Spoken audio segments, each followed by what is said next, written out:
Hello aspirants, welcome back to Aptrix with Manik. இது survival of the fastest. இந்த video முழுக்க முழுக்க பாண்டிச்சேரி அசிஸ்டன்ட் ப்ரிப்பேர் பண்ணுற ஆஸ்பிரன்ஸ்க்காக, ஓகேங்களா? ஸோ நம்ம பாண்டிச்சேரி கவர்மெண்ட் கிட்ட இருந்து நேற்று ஒரு முக்கியமான சர்க்குலர் வந்துருந்துச்சு டிபார் வெப்சைட்டில். அது என்ன அப்படின்னு பார்த்தீங்கன்னா, சிலபஸ் சேஞ்ச் ஆகியிருக்கா அப்படின்னு சொல்லிட்டு நிறைய பேருக்கு டவுட்டை கிளப்பியிருக்கு. ஓகேவா? அதை பற்றி வீடியோ போடுங்கன்னு சொன்னீங்க.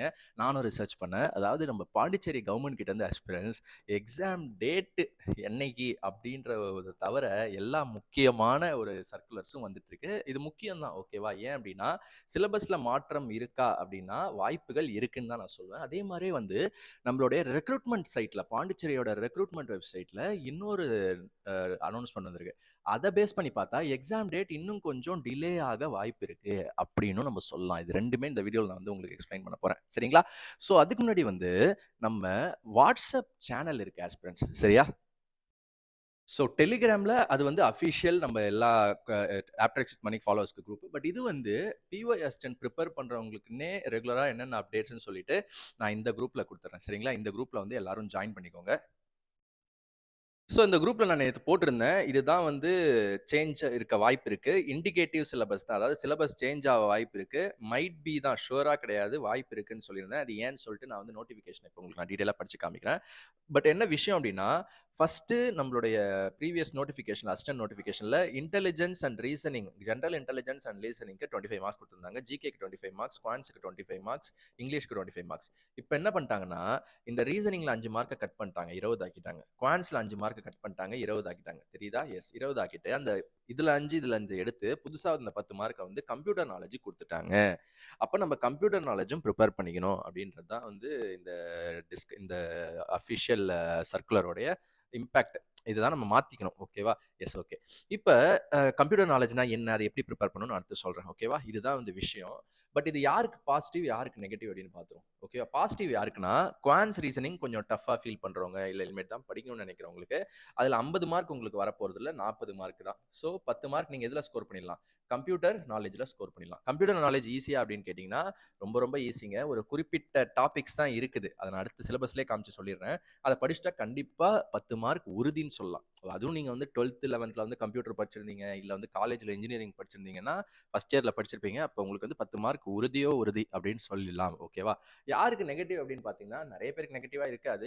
பட் யாருக்கு நெகட்டிவ் அப்படின்னா, குவான்ஸ் ரீசனிங்கில் ரொம்ப ரொம்ப ரொம்ப ஸ்ட்ராங்காக இருந்துட்டு 50 மார்க்கும் நான் எடுத்துருவேன் அப்படின்னு சொல்கிறவங்க, இப்போ அதில் 40 தான் வருது. நீங்கள் உட்காந்து இப்போ சிகே கம்ப்யூட்டர் நாலேஜ் படிச்சுட்டு இருக்கணும். சரியா?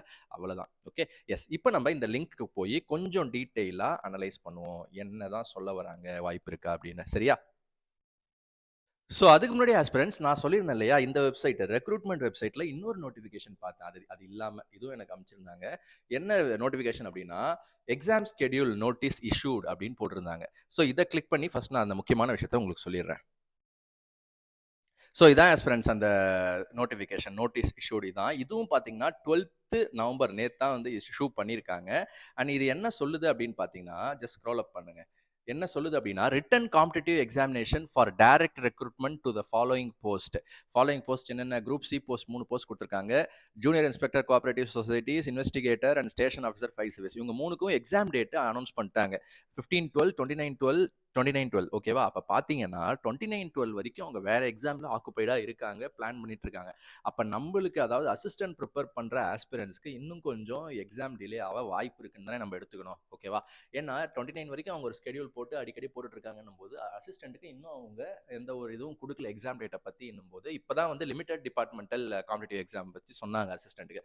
பட் ஜென்ரல் கேண்டிடேட்ஸ்க்கு அவங்க எந்த ஒரு தகவலும் கொடுக்கலன்னும் போது டிசம்பரும் உங்களுக்கு எக்ஸாம் வர வாய்ப்பு இல்லைன்றது தான் வந்து என்னோட ஒப்பீனியன். ஒரு 70% இதை நான் உறுதியாக சொல்லுவேன். ஓகேவா? பட் அஃபிஷியலாக எதுவும் தெரியாதுன்னும் போது நம்மளால அஃபிஷியல்னு சொல்லிட முடியாது. அதனால 70% எடுத்துக்கோங்க. பட் படிக்கிறதை யாரும் வந்து ஸ்லோ பண்ணிடாதீங்க. ஓகேவா? இது வந்து உங்களுக்கு ஒரு கான்ஃபிடன்ஸுக்கு தான். ஓகே, ஒரு மாதம் இருக்குது, நான் நல்லா படிக்கணும் அப்படின்னு எடுத்துக்கோங்க பாசிட்டிவாக. ஓகே, ஒரு மாதம் இருக்குது, பொறுமையாக படிச்சுக்கலாம் அப்படி எடுத்துக்காதீங்க தயவு செய்து. சரியா? Yes, okay. இப்போ இதுதான் வந்து இது ஒரு முக்கியமான சர்க்குலர். இப்போ நம்மளோட சிலபஸ் சேஞ்ச் சர்க்குலரில் பார்ப்போம். ஸோ இதாங்க அந்த சர்க்குலர் அஃபிஷியல் டிபார் வெப்சைட்ல போட்டிருந்தாங்க. ஸோ இது வந்து சர்க்குலர் போட்டிருக்காங்க இல்லையா? பட் இது வந்து அஃபிஷியல் ஆர்டர் கிடையாது. இப்போ வந்து ப்ரொபோசல் தான் போட்டிருக்காங்க. ப்ரொபோசல்னா வந்து முன்மொழியிறாங்க அவங்க. ஓகேவா? என்ன என்ன கேட்குறாங்க அப்படின்னா, இன்ட்ரோடியூஸ் பண்றதுக்கு என்னன்னா, காமன் ரிட்டன் எக்ஸாமினேஷன் பொதுவான ஒரு ரிட்டன் எக்ஸாமினேஷன் கிளைம் பண்றாங்க. எல்லா டைரக்ட் ரெக்ரூட்மெண்ட்டுக்கும். இப்போ பார்த்தீங்கன்னா, சிம்பிளா சொல்லணும்னா, இப்போ எல்டிசியும் எழுதுறாங்க எல்லாரும். யூடிசியும் எல்லாரும் எழுதுறாங்க. எதுக்கு வெவ்வேறு எக்ஸாம் அப்படின்ற மாரி ஒரு காமனா ஒரு எக்ஸாம் கொண்டு வரலாம்ல. அப்படின்ற மாதிரி அவங்க கேட்குறாங்க. ஓகேவா? இதுக்கு ஒரு மீட்டிங் வைக்கிறாங்க.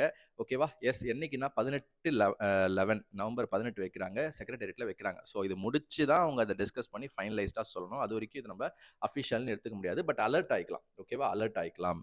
இப்போ நம்ம கிளிக் பண்ணி டீட்டெயிலாக படிப்போம். ஓகே ஆஸ்பிரன்ட்ஸ், இதுதான் வந்து அந்த அஃபிஷியல் சர்க்குலர். இதில் வந்து ஃபஸ்ட்டு நான் உங்களுக்கு சொல்ல விரும்புறது என்னன்னா, எக்ஸாம் அர்ஜென்ட் அப்படின்ற ஒரு வார்த்தையை கொடுத்துருக்காங்க.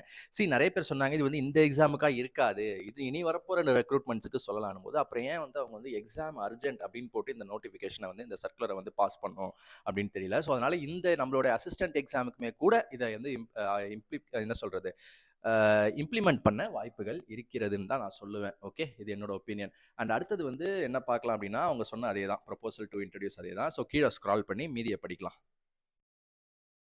ஸோ இப்போ அடுத்து பார்த்தீங்கன்னா, இதுக்கான எக்ஸ்ப்ளனேஷன் அவங்க என்ன குடுத்துருக்காங்கன்னா, இது ஒரு நல்ல விஷயம் தான் நான் சொல்லுவேன் ஆஸ்பிரண்ட்ஸ். ஏன்னா at present government of Puducherry is conducting direct recruitment examination for filling up vacancies in group C and group B post. இப்போ நம்ம அசிஸ்டன்ட் எக்ஸாம்ன்றது என்னது, குரூப் பி போஸ்ட் தான், அதே நான் கேஸ்டட் போஸ்ட் தான். ஸோ அந்த மாதிரியான எக்ஸாமுக்கு தனித்தனி எக்ஸாம் வைக்கிறாங்க. பேட்டர்ன் சிலபஸ் வந்து அந்தந்த டிபார்ட்மெண்ட்ஸ் வந்து அனௌன்ஸ் பண்ணுறாங்க. இதை படிங்க. This leads to multiple examinations at short intervals அப்படின்னு சொல்றாங்க. ஸோ அப்போ அடுத்தடுத்து எக்ஸாம் நடக்குது. ஆனால் வெவ்வேறு எக்ஸாமாக நடக்குது. இதனால வந்து ஆனால் எல்லாத்துக்கும் ஒரு சில எக்ஸாமுக்குலாம் பேசிக் குவாலிஃபிகேஷன் ஒன்று தான். ஓகேவா? பேசிக் குவாலிஃபிகேஷன் சிமிலராக தான் இருக்குது. அப்புறம் ஏன் செப்பரேட் எக்ஸாமினேஷனாக வைக்கணும்னு சொல்லிட்டு பொதுவான இது பண்ணுறாங்க. ஸோ நம்ம இந்தியாவிலுமே பார்த்தீங்கன்னா சிஇடின்னு சொல்லிட்டு காமன் என்ட்ரன்ஸ் டெஸ்ட்டாக அந்த மாதிரி சொல்லி கான்செப்ட் சொன்னாங்களா, அதே மாதிரி தான்.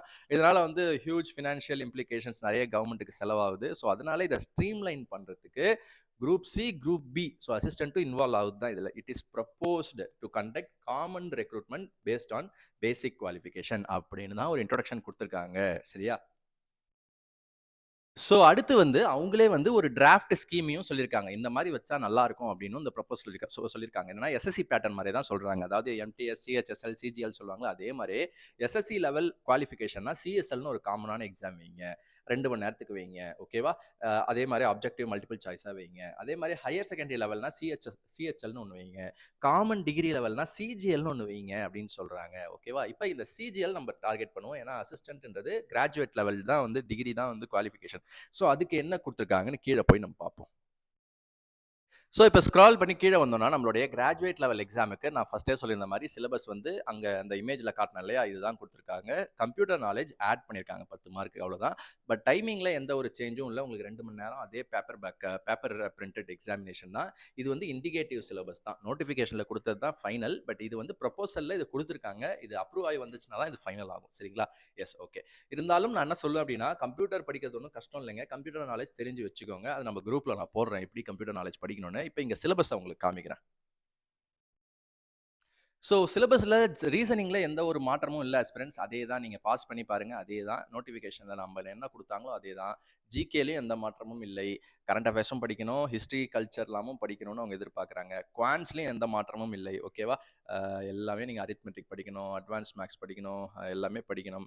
இங்கிலீஷ்லேயும் எந்த மாற்றமும் இல்லை. எரர் ஸ்பாட்டிங், கிராமர், வொக்காபுலரி எல்லாமே இருக்குது. இப்போ கம்ப்யூட்டர் நாலேஜை நான் இதில் மெயினாக உங்களுக்கு சொல்கிறேன் எப்படி படிக்கணும் அப்படின்னு சொல்லிட்டு.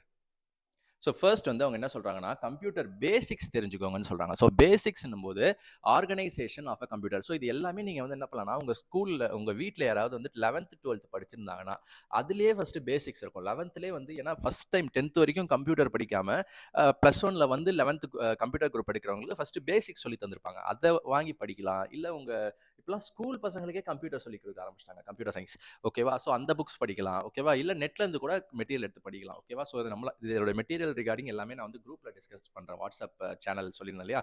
அதுல டிஸ்கஸ் பண்றேன். ஸோ ஃபர்ஸ்ட் வந்து ஆர்கனைசேஷன் ஆஃப் த கம்ப்யூட்டர். ஒரு கம்ப்யூட்டர்னா என்னென்ன சேர்ந்து இருக்கு, என்னென்ன யூனிட்ஸ் இருக்கு, மானிட்டர்னா என்ன, மவுஸ்னா என்ன, எல்லாமே படிக்கணும். மெயினா சிபியூனா என்னன்னு தெரிஞ்சுக்கணும். இன்புட் அவுட்புட் டிவைஸ், கம்ப்யூட்டர் மெமரினா என்ன, மெமரினா வந்து டெம்பரரி ஸ்டோரேஜ், ஓகேவா? டெம்பரரி ரேம் அப்படின்னு சொல்லுவோம் இல்லையா அது.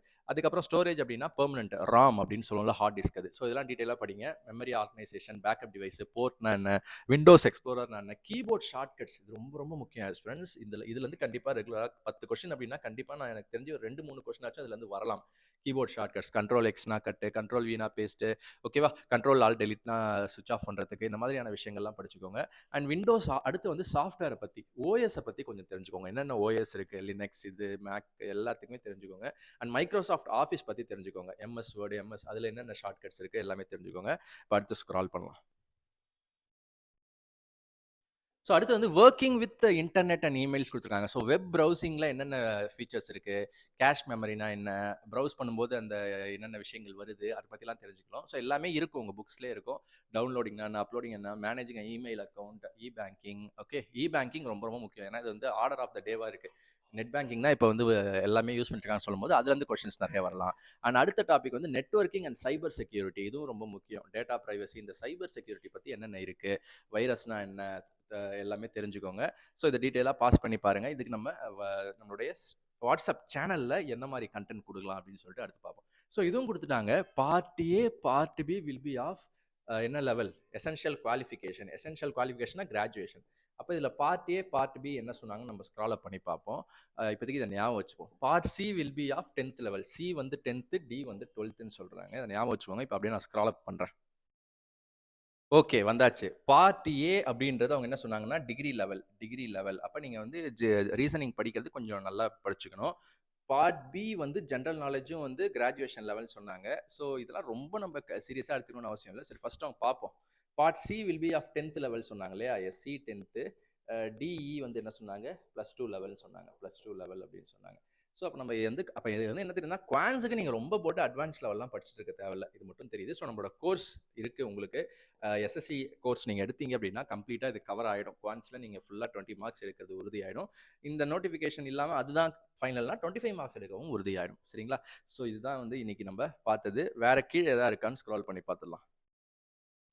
ஓகே ஃப்ரெண்ட்ஸ், ஸ்க்ரால் டவுன் பண்ணி பார்த்தேன். வேறு எதுவுமே இல்லை, அதோட முடிஞ்சிருச்சு. ஜஸ்ட் எக்ஸாம் அர்ஜென்ட்னு போட்டு இந்த 3 ப்ரொபோசலை வச்சிருக்காங்க. இந்த மாதிரி சிலபஸ் மாற்றினா நல்லா இருக்கும் காமனாக அப்படின்னு சொல்லிட்டு வச்சிருக்காங்க.